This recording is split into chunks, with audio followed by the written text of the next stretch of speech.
We embrace change on this podcast. I talk about change, I make changes right in front of you, and I encourage you to make change part of your success dynamic. Some changes are exterior and obvious, and many are interior and not so obvious, but change is essential.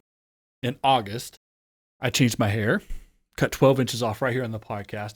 In September, we discussed things you can and cannot change. And then in October, I told you about an epic fail I had that changed my perception and process for public speaking. Today, I'm going to change everything again right here in front of you, right on the podcast. So hang tight. What just happened? More on that later. But first, let's talk about change and why the idea of change is so important. Success comes from the positive management of change. Let me say that one more time. Success comes from the positive management of change. It's not enough to react to changes around you, but to be really successful, you need to initiate and then manage the change you want in order to achieve the success that you want. Let's talk about that on the podcast today. Here we go. It's Saturday. I'm in the office. You know what that means. The Saturday Morning Hustle podcast. Coming in early, staying late, doing whatever it takes to be successful, including embracing change. Why is embracing change so important, and why is it a common theme here on the podcast? They go hand in hand. It's a common theme because it's that important. Success comes from the beneficial, the positive management of change. Things change around you all the time, sometimes good, sometimes bad. Things change for you and some things change against you. It's not necessarily against you personally, but it is a change that is non-beneficial to you, that's negative to you, that's a setback or hurdle, maybe even stops you dead in your tracks, maybe looks like a defeat. Now we all know defeat and failure is only if you stop, but you have to make the changes necessary to get past that, around that, over it, through it, take 2 steps back to move forward, take a step to the right, step to the left, etc., in order to positively manage the change.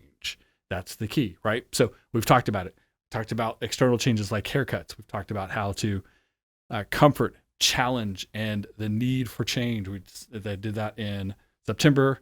In October, we talked about better processes through epic fails. Now we're going to talk about the changes I've made here and the changes I'm looking forward to making in the future by using the catalyst of a question I answered on Twitter. I really just put out on Twitter, what topic do you want me to cover on the Saturday Morning Hustle?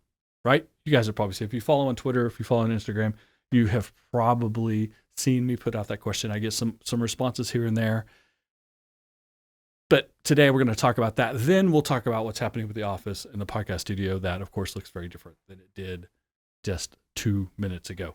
So I put out on Twitter, what do you want me to talk about on the Saturday Morning Hustle? Believe it or not, as much as I've already talked about change recently, my guy Hoang from Defining Moments podcast, he is the Def Moments Pod on Twitter, at Def Moments Pod.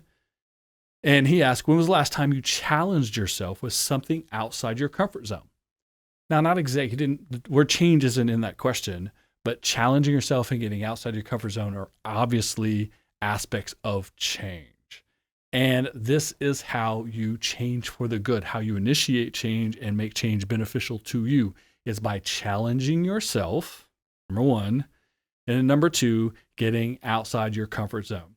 And if you are interested in challenging yourself and getting outside your comfort zone, you're definitely going to want to check out the Saturday Morning Hustle bonus content series, the Balance series, this next Monday. That's right, October 31st. Halloween is also the last Monday of the month. That's why I'll be dropping that bonus episode, all about how to embrace the idea of being the smartest person in the room while avoiding imposter syndrome. That's something I talked about the previous bonus episode. So there's a lot of conversation about challenging yourself and being outside your comfort zone. And it goes hand in hand, that larger conversation about being the smartest person in the room or not, or getting outside your comfort zone and challenging yourself. So these are key factors about how you make yourself better. And that's how you initiate change that you want to see, that you need, so that you can add skills, add experience, add education, add information, add allies, add collaborators, create your community, enlarge your community, do more with what you already have, what you started with. The best way to challenge yourself is to do something new. And often people don't do something new because they know they're going to suck at it the first time. First time you do something, you don't know how you're doing. You don't have experience with it. So you can't expect to be great at it. You might be okay at it. You might even be decent at it. You're not going to be great at it. And you won't be nearly as good as you do as when you do it the second time, third time, fifth time, 50,000th time, etc. But everyone starts at the beginning. Everyone starts at zero. Everyone starts an amateur. So the first way to challenge yourself is to do something new or do something different. That's for sure.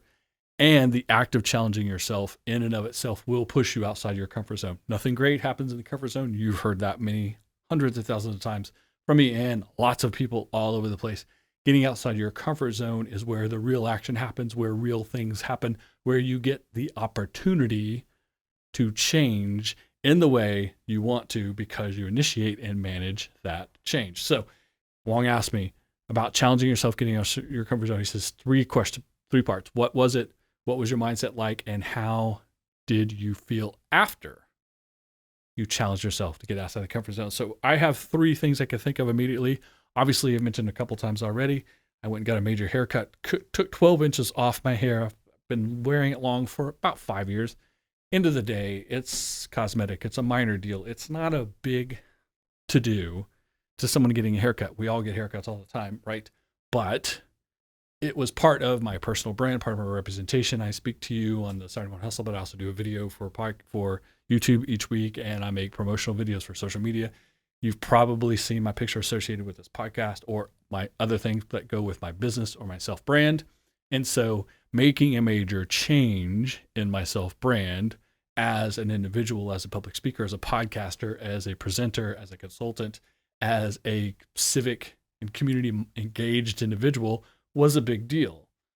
Part of it was a little bit of a midlife crisis. Part of it was just wanting to actually make a change. And sometimes you want to make internal changes and then do something external in order to signify to yourself and the rest of the world that you've made a change. Sometimes it's changing your wardrobe, getting a different pair of glasses, getting a haircut. Maybe you get a tattoo. Maybe you get a new pair of shoes or a new favorite outfit, if you will, or something else. You buy a piece of jewelry, you change up your vehicle, you do something else that signifies to the world there's something a little bit different about you. You go to the gym, you lose some weight, whatever it is. It's different for everyone, and people do multiple things on a regular basis. But internal change is good, but sometimes you need that external catalyst to get people to ask you about the changes that you've made, to get them to recognize you have made change. So I decided I'd had the same haircut for a long time, so I made the change, even though I wouldn't be reflected in my personal brand. Even my business, I got to go do new headshots. I got to do all kinds of new promotional material because everything we have for the business podcast, all the promotions behind that has me with long hair, with a ponytail, etc. So that change was something I thought about.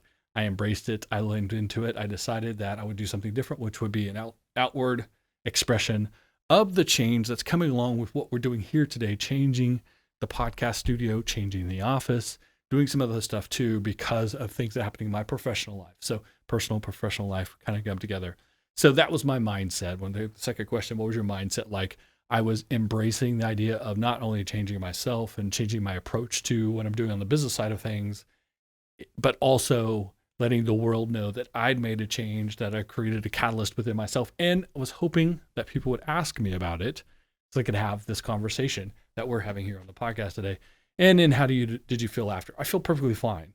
There are days I miss the hair. I miss the long hair. I miss the ponytail. We went to Rocky Horror Picture Show recently at the local community theater. Would have been a great night to let the hair down and throw a leather jacket on and be part of the kookiness that is the Rocky Horror Picture Show. But I had a perfectly lovely time, and it was no big deal that I had the short haircut. I had to go with glasses and everything else that I wore to that performance. So I feel good about it. Slightest little bit of regret. I think that happens on a regular basis, but I'm moving forward in a great way and embracing the fact that I am creating conversation for people that I know professionally or even on social media, etc., that I have made such a dramatic change that they are obviously aware of. And then it allows me to get into conversations about other things that can be related to all of the changes I'm going through professionally. Number one. Now, second, I also talked about this on a podcast a few weeks ago. Back in October, I had a presentation to a room full of CEOs that I bombed. 3 hours of total eat crap. It was terrible because I was prepared incorrectly. I was not thinking about the right audience. I was thinking about 3 hours instead of the fact I was talking to CEOs, and I did not give them the value that they needed, required, expected from me. It was an epic failure. So one of the few big failures I've had in quite a long time. It's public speaking, which is something that is part of what I do. I was talking about strategic planning, which is absolutely what I do professionally. And so I really felt that sting. Now, I could have crawled up in a ball and wept about it. I could have said, I'm never going to do public speaking again. I could have said, forget those guys. I'm going to go on to something else. Instead, I embraced the opportunity to change, to improve myself, to do something better, to do something different, to have a better approach, because I did make mistakes. I did absolutely bomb. They weren't too tough of an audience. Their expectations were not out of whack. They didn't want something from me I was not expected to get from them. They did not get what I promised I would give them. So this has allowed me an opportunity to be introspective, to learn, that it's only a failure if you quit, and there's always lessons to be learned. I absolutely learned lessons about how I failed to think about the audience, how I focused on my performance instead of the value offer, et cetera, et cetera. So my mindset was to take the loss with as much grace as I could and benefit from it as much as possible. When you take small losses, you make small changes. When you take a big loss, when you get your ass kicked like I did, you have to make major changes. And I have done that. I've consulted some people who were in the room who gave me some feedback. I re-examined my whole process, went through my notes, went through everything, even reread the instructions given to me by the person who invited me to speak about how I missed what was needed, how I missed the opportunity, and how I could do better with this in the future, put processes in place, et cetera. So I actually feel much stronger about my potential as a public speaker, and specifically on that topic, which is also a topic that I podcast on professionally and considering writing a book, et cetera. So my mindset has been, if you're going to get your head beat in, you might as well make major changes that make improvements. So the next time you engage a room like that, you don't just do well, you do extremely well. You knock it out of the park. You're a real rock star. That is my mindset. So as much as I hated suffering through 3 hours of going down in flames, I knew about 30 minutes in that I was in trouble and I was on the wrong path. The several days afterwards, getting the feedback from the guest, from the person who invited me, then going and asking for other feedback, and just again re-emerging myself in the pit of despair that I created. It wasn't a fun process, but I knew I was going to come out a different, better public speaker on the other side of it. I knew the changes would be beneficial, and it's also something, again, where I'm at in my profession, at my age, the type of clients I have for my business, et cetera, that it makes perfect sense to make some of those major changes.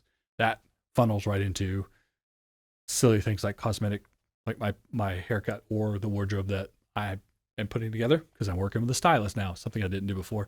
So again, all kinds of changes I've made in myself, getting that haircut, learning from that presentation that bombed. And I think all of us, obviously, for the last 2 years have been, our regular routines were disrupted by COVID because we couldn't go places, couldn't do things, couldn't go gather in public. Certain businesses were shut down, some were limited, a lot of uncertainty, which made doing business very hard as well. I definitely went through that as well as a business consultant, working with other businesses.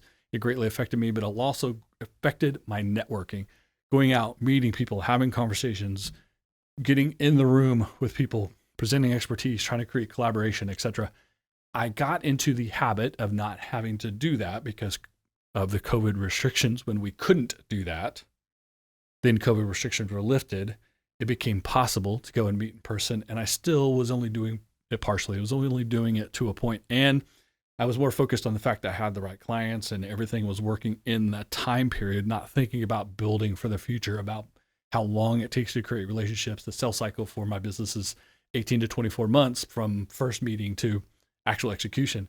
And so if I want new clients or the right level of clients, I can't wait until I'm run out of other work for my existing clients. I have to be continually working that process. I got really lazy about that. I was failing at that. I got sloppy, got lazy. And so now along with the other changes, have embraced the idea of going back out into doing events, about networking, about being practical about it, about being proactive, and making it part of my process as well. So change is part of my process. I don't just talk about it on the podcast. I'm engaging it myself, and I try to use these examples to help you guys figure out how it can apply to you as well. So ultimately, you might say, what's next? Well, there's more changes coming. Again, if you're watching the video, you can see that the office has changed. All the lights are gone. Some of the furniture is gone. The background stuff is not there anymore. We're down to the bare bones here because we are moving offices. My business, the Golden Group, is moving offices from where we are now, downtown Oklahoma City. Be working with our friends at the Better Business Bureau of Central Oklahoma. More on that next week and next episode for sure, because I'll be set up in that space then soon. So the office is changing. The podcast studio is changing. My business is going through our 11th anniversary in November as well. November 11th is our 11th anniversary, and 11/11, kind of interesting, kind of ironic. There will be some changes that evolve with that as well. This is the fourth quarter of 2022, so the end of the year, 2022. And I'm coming up on episode 300 of the Saturday Morning Hustle podcast. That's right, episode 300 is coming up in a few episodes, 1 week before my birthday, which is 2 weeks before Christmas, which is 3 weeks before New Year's Eve, the perfect time to change everything. So this podcast is going to change. Some of that change has been influenced by you, conversations we have on social media, things you ask me, things that you ask for, things that you respond well to, things that people watch. All of that information is going into how I move this podcast going forward in the future. My business model is changing. My business location is changing. My business podcast is changing as well. Lots of huge change happening around all of this as a very, very visible, very public catalyst and reminder that things are different moving forward from November 11th, 2022, forward from the first 11 years of my business, forward from the first 299 episodes of this podcast to what it will be at episode 300 and moving forward. Or not. More on that later. Check in next week. I'll explain even more. Thanks so much for listening. Make sure you stream, subscribe, leave a review, leave a comment, tell a friend. I really appreciate it a lot. Make sure you get your Saturday Morning Hustle, coffee and donuts, and Entrepreneur AF swag. It's changing as well. There's some new items in the swag store, including the round Saturday Morning Hustle logo. Some things are going to go away. Some things are going to be added. Keep up with that. Make sure you get your swag before it disappears. Follow and engage on social media, Twitter, Instagram, LinkedIn, and the Facebook fan page. Appreciate it very much. Don't miss that upcoming episode next Monday, October 31st, of the Balance Series bonus podcast content. The last Monday of every month. It happens to be Halloween. It's going to be the topic of, is it okay to be the smartest person in the room? How do you balance ego and challenge? How do you balance being a participant and being a leader? It's an interesting conversation. I hope you like that a lot as well.